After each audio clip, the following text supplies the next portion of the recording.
Hello and welcome K2 captain academy. बच्चों, पिछले class में हम लोगों ने क्या पढ़ा था? बहुपद के प्रकार। अब देखो, बहुपद के प्रकार का जो एक समीकरण होता है, एक फॉर्म होता है, उसको हम आज सीखने वाले हैं। देखो, सबसे पहले देखो, कोई भी बहुपद है ना, इसको हम px से डिनोट करते हैं। px लिखो या fx लिखो या फिर fy लिखो, पी वाई लिखो। इसका क्या मतलब हुआ? इसका ये मतलब हुआ कि एक बहुपद है जिसमें जो यूज हुआ है चर वो x है। एक बहुपद है जिसमें चर जो यूज हुआ है एफ एक्स है। इसमें चर यूज जो हुआ है वो क्या है? y है। इसमें क्या हुआ? y। अगर कोई मान लो पी टी लिखता है तो इसका मतलब जो चर यूज हुआ है वो t है। जैसे एग्जांपल देख लो, अगर मैं लिखता हूँ एक्स स्क्वायर प्लस का 4x प्लस का 3, तो इसको हम पी एक्स लिखेंगे, ना कि पी टी। ना, टी नहीं है, इसमें जो चर यूज हुआ है पी एक्स यूज हुआ। तो ऐसे इस प्रकार से हम बहुपद को क्या करते हैं? लिखते हैं। ठीक है। अब देखो, बहुपद का व्यापक रूप हमने बताया था। रैखिक बहुपद क्या होता है? पिछले वीडियो में याद है आपको? रैखिक बहुपद वो बहुपद होता है जिस बहुपद का घात 1 होता है। तो एक घात वाला जो बहुपद होता है उसको बोलते हैं रैखिक बहुपद।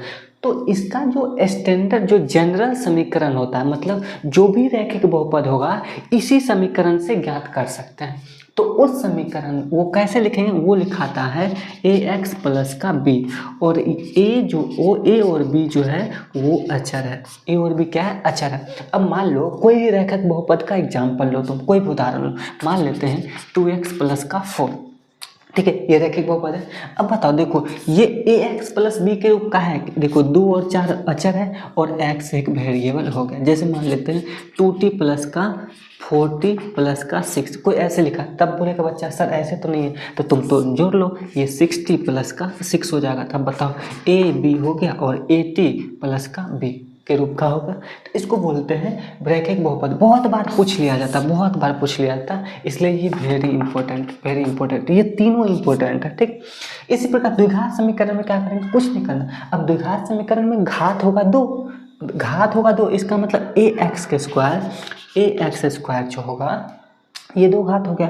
अब इसको कम करते जाओ, इसको उसके बाद बी एक्स प्लस का सी।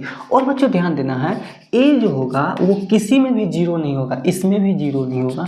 क्यों? ऐसा मैं क्यों बोल रहा हूँ? बताओ ऐसा क्यों बोल रहा हूँ? देखो, इसके पीछे लॉजिक ये है, अगर ए ही जीरो हो गया तो ये टर्म तो गायब हो गया। जीरो इंटू एक्स ये तो गायब हो गया, सिर्फ बचेगा क्या? बी। अरे सिर्फ बी बचेगा कि नहीं? अब जो बी बचा, बी का घात कितना होगा? बी तो अचर है, अचर का घात कितना होता है? अरे कितना होता है? पहले बताए थे ना, हाँ है ना? तो जीरो होता है, तो इसका घात तो जीरो हो गया, तो ये फिर रैखिक बहुपद रहा क्या? नहीं रहा। इसलिए ए, इसका जो ए होगा, इसका ए जो होगा ये हमेशा जीरो के बराबर कभी नहीं हो सकता। अब त्रिघात बहुपद में क्या लिखेंगे? कुछ नहीं लिखना। ए एक्स क्यूब से शुरू करो, फिर बी एक्स स्क्वायर प्लस सी एक्स प्लस का डी, और हमेशा ए बी सी डी जो है वो अचर है, तुम लिख लेना यहाँ पे। और एन घात ऐसे करके एन घात बहुपद क्या लिखेंगे? देखो, अगर 3 घात हुआ तो ए एक्स क्यूब लिखे, तो एन घात होगा तो क्या लिखेंगे? A x to the power n, ऐसे लिख सकते हैं, है ना? ऐसे लिख सकते हैं कि नहीं? अब क्या होगा? दूसरा पद क्या होगा? B x to the power n minus 1। देखो, एक से घट गया, प्लस का c x to the power n minus 3। ऐसे करके प्लस करके ऐसे करके चाहे तो कोई भी कांस्टेंट यहाँ पे लिख दो, जैसे अल्फा प्लस का अल्फा। लास्ट में तो कांस्टेंट ही आएगा ना, कोई भी अचर ही आएगा, तो अल्फा है कांस्टेंट हो गया। या फिर बहुत बुक में ऐसे भी लिखा रहता है कि जैसे आपके पास ऐसे वेरिएबल ना हो, ऐसे अचर ना हो, तो इसको ऐसे लिख सकते हैं a n x to the power n plus का a n minus 1 x to the power n minus 1 plus a n minus 2 x to the power n minus 2 plus का डॉट डॉट डॉट प्लस का a zero. तो ये हो गया n घात वाले बहुपद का जनरल समीकरण। इसी बहुपद से आप रैखिक बहुपद, द्विघात, त्रिघात, 4 घात, 5 घात, जितना वाला निकालना चाहते हो निकाल सकते हो। कैसे? मान लो हमको द्विघात बहुपद ज्ञात करना, तो तुम इसमें n बराबर 2 रखो। n बराबर 2 रखोगे तो क्या हो जाएगा? ये हो जाएगा a2x स्क्वायर प्लस का a1x प्लस का, ये कितना हो जाएगा? ये हो जाएगा a0। तो ये होगा द्विघात समीकरण। अब बहुत बच्चे बोलेंगे सर यहाँ पे ए बी कहाँ आया? अरे भाई ये तो कांस्टेंट है ना, कांस्टेंट मान लो, तुम a मान लो इसको, तुम b मान लो इसको, लेकिन घात में सबसे इम्पोर्टेंट क्या है, घात है। तो इससे सबसे इम्पोर्टेंट तो वो घात 2 आ गया कि नहीं, तो यही आपका दूसरा समीकरण। आई होप बच्चों समझ आया होगा। हम लोग नेक्स्ट स्लाइड में पढ़ने वाले हैं बहुपद का शून्यक, जो कि एग्जाम के दृष्टिकोण से बहुत इंपॉर्टेंट है। उससे हमेशा क्वेश्चन बनते रहते हैं, ऑब्जेक्टिव में और सब्जेक्टिव में भी। तो नेक्स्ट स्लाइड पे चलते हैं। हाँ तो देखो, अब नेक्स्ट स्लाइड में हम लोग आ गए हैं। इस यहाँ पे पढ़ने वाले हैं बहुपद का शून्यक। बहुत इंपॉर्टेंट है बच्चों, ध्यान से ध्यान दो, ध्यान से देखो। बहुपद का शून्यक क्या होता है, इसको बोलते हैं जीरो ऑफ पॉलिनोमियल। मान लो पी एक्स कोई बहुपद है, ठीक है, पी एक्स कोई भी बहुपद है, इसमें एक्स का वैसा मान रखो जिसके लिए पी एक्स जो होगा, पी एक्स जीरो के बराबर हो जाए, यानी जो बहुपद होगा वो शून्य के बराबर हो जाए, तो एक्स का वह मान, वही मान इस बहुपद का क्या कहलाएगा, शून्यक। मान लो x का मान आ गया अल्फा, x का मान आ गया अल्फा, तो जो हम x की जगह अल्फा जो रखेंगे, x की जगह अल्फा रखेंगे, ये हमेशा जीरो के बराबर होना चाहिए। तो अल्फा क्या कहलाएगा, अल्फा कहलाएगा शून्यक, इस पी एक्स का शून्यक कहलाएगा। नहीं समझ आया, कोई बात नहीं। देखो एक एग्जाम्पल लेते हैं। मान लो हम लोग रैखिक बहुपद ले लेते हैं। रैखिक बहुपद क्या था, कोई एक रैखिक बहुपद लेते हैं 2x प्लस का 3। समझ आ रहा है तब? अब समझो x का कोई मान रखो, मान लो x का कुछ भी मान रखो, x का मान लो 1 मान रख दिए, तो x का जब 1 मान रखेंगे तो ये कितना हो जाएगा, 2 प्लस का 3, तो ये कितना होगा 5। क्या जीरो के बराबर, क्या ये जीरो के बराबर है, नहीं। तो इसका मतलब p ऑफ 1 जो होगा वो शून्यक नहीं है, शून्यक नहीं है। लेकिन अगर तुम यहाँ ऐसे रख दो, अगर x का मान -2/3 रख दो यहाँ पे, तो क्या हो जाएगा, ये हो जाएगा 2/3 नहीं, 3/2 रख दो। तो यहाँ पे x का रखोगे 2 इंटू माइनस का 3/2 प्लस का 3, तो ये कट के ये कितना आ गया 0। इसका मतलब क्या हुआ, x का मान क्या आ गया -3/2।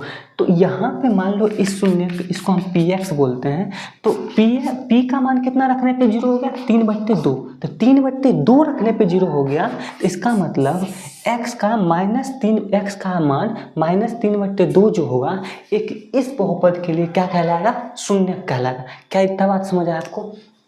एक और एग्जाम्पल लेते हैं। मान लेते हैं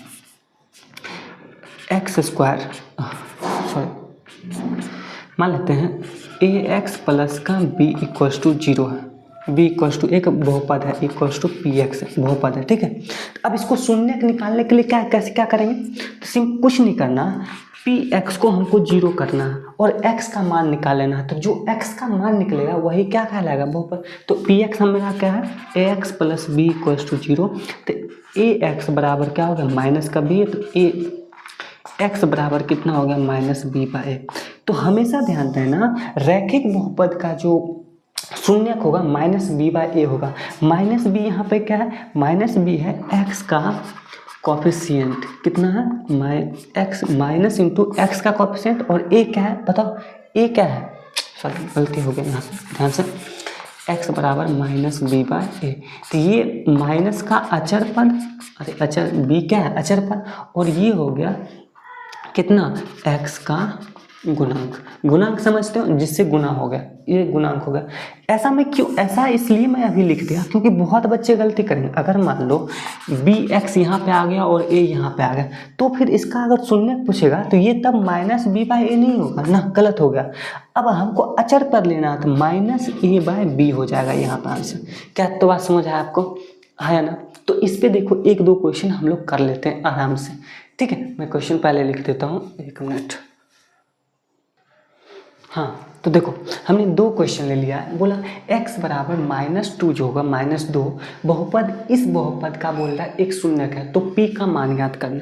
तो सिंपल कुछ नहीं के, मान लेते हैं इसको हम px मान लेते हैं। इस बहुपद का क्या नाम दे दिए, px।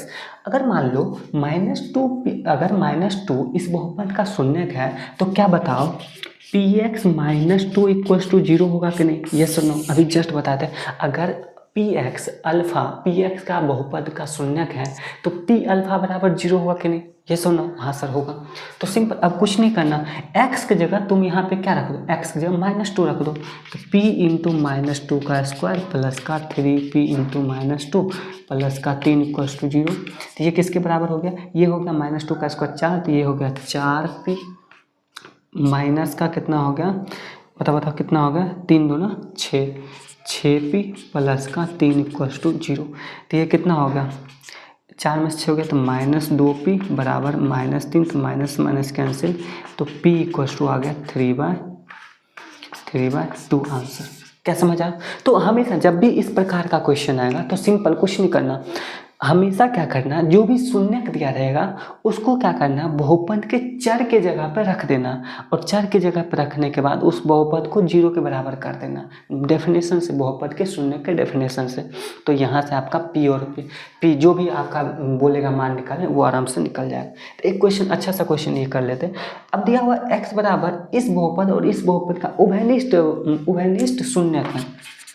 क्या है, उभयनिष्ठ शून्यक है। उभयनिष्ठ शून्यक मतलब क्या हुआ, मतलब x बराबर 1 जो है इस बहुपद का भी शून्यक है और इस बहुपद का भी शून्यक है। तो आपको बोला गया है p और q का मान निकालें। फिर यही मेथड, अगर इस बहुपद का शून्यक है तो इसका मतलब क्या होगा, मान लेते हैं इसको px है और ये gx है, ठीक है, ये gx नाम दे दिए बस, कुछ नहीं। अब बताओ, अगर इस बहुपद का एक शून्यक है तो इसका मतलब p ऑफ 1 इक्वल्स 0 होगा कि नहीं। अरे p ऑफ 1 इसको बोलते हैं, p ऑफ 1 इक्वल्स 0। और क्या होगा, एंड gx का भी एक शून्यक है तो इसका मतलब g ऑफ 1 भी क्या होगा, 0 के इक्वल होगा। बस अब सिंपल, अब तो मान तो रख ही सकते हो ना आराम से, कोई दिक्कत नहीं होगा। अब x की जगह 1 रखो तो ये आ जाएगा p प्लस का q बराबर 0। इसको समीकरण 1 मान लेते हैं।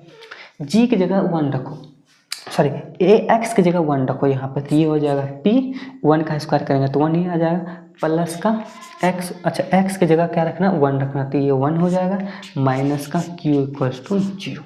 कैसा, यहाँ पे x नहीं है तो सिर्फ q ही आ जाएगा। तो इसको समीकरण 2 मान लेते हैं। तो अब देखो यहाँ से क्या आ गया, यहाँ से आ गया p माइनस क्यू बराबर माइनस का 1 और यहाँ से पी क्यू। तो ऐसे जोड़, तुमको दोनों समीकरण को हम जोड़ लेंगे तो क्या आ जाएगा, ये आ जाएगा p प्लस क्यू और ये आ जाएगा p माइनस क्यू, ये 0 बराबर, ये -1। दोनों समीकरण को जोड़ लेंगे, अगर मैं जोड़ देता हूँ तो ये हो जाएगा 2p और प्लस और माइनस ये दोनों कैंसिल, ये आ गया माइनस का 1। तो p बराबर कितना आ गया, -12। अब p का मान कोई भी समीकरण में रख दो, हम इसमें रख देते, p का मान हाफ रख दिए तो 1/2 प्लस का q इक्वल्स टू 0। तो q बराबर कितना हो गया, 1/2। इतना तो आता होगा हल करना, आई होप समझ आएगा। इसी प्रकार से आप सारे क्वेश्चन को आसानी से कर सकते हैं। बस ध्यान क्या रखना है, अगर शून्यक है तो उस शून्यक को उसके चर के जगह पर रखने पे वो पूरा बहुपद जो होगा 0 के बराबर हो जाएगा। क्या इतना बात समझ आया है या ना, समझ आया, ठीक है। अब नेक्स्ट स्लाइड पे हम लोग चलते हैं, हम लोग सीखते हैं किसी बहुपद का कितना शून्यक हो सकता है। तो कितना शून्यक हो सकता है वही हम देखते हैं नेक्स्ट स्लाइड पे। देखो हम लोग फिर से नेक्स्ट स्लाइड पे आ गए हैं।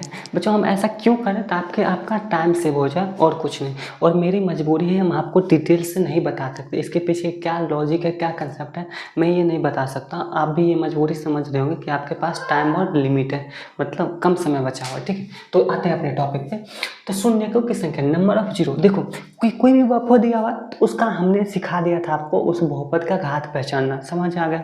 तो देखो अगर कोई n घात वाला बहुपद है, कोई n घात वाला बहुपद है तो उसके शून्य की संख्या जो होगी वो अधिकतम n होगी। इसका बच्चों नोट कर लो, n नहीं होगी, अधिकतम n होगी। मतलब अगर मान लो किसी बहुपद का घात 2 है, अच्छा बताओ दो घात वाले बहुपद का क्या नाम है, द्विघात बहुपद। तो द्विघात बहुपद का जो शून्य की संख्या होगी ना वो मैक्सिमम 2 होगी। मैक्सिमम 2 मतलब अधिकतम 2, मतलब कहने का क्या मतलब हुआ, इसका कहने का मतलब हुआ 0 भी हो सकता है। अब 0 नहीं मतलब वो वाला चीज, मतलब शून्य की संख्या कुछ नहीं हो सकता, मतलब 0 भी हो सकता है, 1 भी हो सकता है या फिर 2 हो सकता है। अगर हम पूछ ले क्या 3 हो सकता है तो नहीं हो सकता, 2 से ज़्यादा नहीं हो सकता। हाँ 0 हो सकता है, 1 हो सकता है, 2 हो सकता है। इतना बात समझ आ रहा है। अच्छा एक बात और हमेशा ध्यान रखना बाबू, हमेशा जो, अच्छा छोड़ दो यहाँ पे, अगर 3 है, अगर कोई मान लो तीन घात वाले बहुपद है तो उसके शून्य की संख्या 1 हो सकती है, 2 हो सकती है, 3 हो सकती है, इसमें 0 नहीं हो सकते। ऐसा हम क्यों बोल रहे हैं, इसके पीछे भी लॉजिक है, क्योंकि देखो कभी भी ये मतलब विषम घात वाले होगी ना, विषम घात वाले जितने भी बहुपद होगी ना, उसका शून्य की संख्या कभी भी 0 नहीं आएगी। शून्य की संख्या 0 नहीं, मतलब ऐसा नहीं होगा कि उसका शून्य आएगा ही नहीं, ऐसा नहीं होगा। लेकिन सम जो होगा, सम घात वाले बहुपद, उसका हमेशा शून्य की संख्या मैक्सिमम 2 ही होगी। मैक्सिमम मतलब 0 भी आ सकते हैं, 1 भी आ सकता है, 2 भी आ सकता है। लेकिन विषम घात वाले होगी तो ये मैक्सिमम तो 3 ही आएगी, लेकिन उसमें ऐसा नहीं होगा कि उसके शून्य की संख्या 0 भी हो जाए, ऐसा नहीं होगा। तो देखो यहाँ तक समझ आ गया, तो आगे समझ। मान लेते हैं एक समीकरण लिखा हुआ ax² प्लस का bx प्लस का c, ये एक बहुपद लिखा हुआ। अब तो तुम पहचान गए होगे, तो बोलोगे सर ये तो जाना पहचाना लग रहा है। तो जाना पहचाना लग रहा है तो बताओ इसका क्या नाम है? इसका नाम है सर द्विघात समीकरण। हमने बताया अभी जस्ट ये द्विघात बहुपद समीकरण में गलत बोल दिया, द्विघात बहुपद। अब इसके घात कितना बताओ? द्विघात बहुपद का अक्सर घात 2 ही होता है, ऑब्वियस बात है। तो ठीक हो, अब इसका मतलब इसका क्या होगा? बहुपद की संख्या कितना हो जाएगा कि सर अधिकतम 2 हो जाएगा। कितना हो जाएगा बाबू? अधिकतम 2 हो जाएगा। मतलब अगर ऑप्शन में ऐसा आ जाए कि द्विघात बहुपद के शून्यकों की संख्या हो सकती है और ए ऑप्शन दे दिया गया 0, B option 1, C option 2, D option 3, D option इसमें से ऑल मतलब सभी, तो आपको ऑल पे टिक करना है, ठीक है। क्यों? हमने बोला अधिकतम 2 हो सकती है, तो 2 भी हो सकता है, 3 भी हो सकता है, 1 भी हो सकता है, 0 भी हो सकता है। क्या 3 हो सकती है? नहीं। 4 हो सकती है? नहीं। 2 से ज़्यादा नहीं हो सकता। क्या इतना बात समझ आ रहा? तो जल्दी से बताओ, हम एक एग्जाम्पल लेते हैं, इसमें शून्य की संख्या कितना हो सकता है? मान लेते हैं x³ plus b4 x plus का 6 6a और b अचर। तो बताओ इसका जल्दी से बताओ इसके शून्यकों की संख्या कितनी हो सकती है? अब बहुत बच्चे b के पावर 4 देख के बोलेंगे सर इस बहुपद का घात 4 है, तो मैक्सिमम इसका जो शून्य की संख्या होगी वो अधिकतम 4 होगी, जो कि गलत हो गया। मैंने पिछले वीडियो में ये एग्जाम्पल कवर किया था। ए बी तो अचर है ना, तो घात देखने के लिए हम अचर का घात नहीं देखते हैं। बहुपद का घात देखने के लिए अचर का घात नहीं देखते हैं, हमेशा चर का घात देखना। तो चर तो x यूज हो रहा है ना, तो चर का एक अधिकतम घात 3 है, तो इस बहुपद का घात कितना हो गया? 3। तो शून्यकों की संख्या कितनी हो सकती है? तो सर अधिकतम 3 हो सकती है, अधिकतम 3 हो सकती है। आई होप समझ आ गया होगा। अब हम लोग सीखते हैं ग्राफ के माध्यम से कैसे शून्यकों की संख्या हम लोग निकालेंगे, ठीक है। हम नेक्स्ट स्लाइड पे चलते हैं तुरंत। हाँ देखो सिंपल, अब यहाँ ध्यान से समझो कि ग्राफ क्या होता है। ग्राफ आपको पता होगा, इतना तो पता होना चाहिए। अगर नहीं पता तो आप कहीं यूट्यूब पे देख लीजिए ग्राफ क्या होता है। हमेशा रैखिक बहुपद का जो ग्राफ होगा ना, हमेशा ग्राफ जो होगा वो हमेशा सीधा रेखा होगा, हमेशा सीधा रेखा। और द्विघात बहुपद का जो ग्राफ होगा उसका नाम है परवलय। बहुत बार ऑब्जेक्टिव में आया, वेरी इंपॉर्टेंट। हमेशा क्या होगा? परवलय, उसको बोलते हैं परवलय। परवलय हमेशा इस शेप का, यू शेप का होता है, ठीक है। अब देखो शून्यकों की संख्या निकालने के लिए ग्राफ के माध्यम से कैसे देखेंगे? आपको पता होगा एक्स एक्सिस और वाई एक्सिस, ये सुनो, ये सर पता है, ये वाला एक्स एक्सिस, ये वाला वाई एक्सिस, ठीक है, एक्स अक्ष और वाई अक्ष। अब बताओ जो ग्राफ दिया रहेगा, जो ग्राफ एक्स एक्सिस को जितना बार काटेगा ना उतना ही उसका शून्य की संख्या हो जाएगा। ये बात समझ आ रहा? हमने बोला अगर एक्स एक्सिस को मान लो कोई ग्राफ 3 बार कट कर रहा है, ठीक है, तो इसका मतलब उस बहुपद के शून्य की संख्या कितनी हो जाएगी? 3। तो हम लोग एग्जाम्पल देखते हैं। अब देखो ये ग्राफ दिया हुआ, ये मान लो px कोई बहुपद है, उसका ग्राफ दिया हुआ है। तो बताओ ये देख के पता लग गया ये परवलय है, तो हम क्या मार देंगे इसका परवलय में कि ये सर इसका।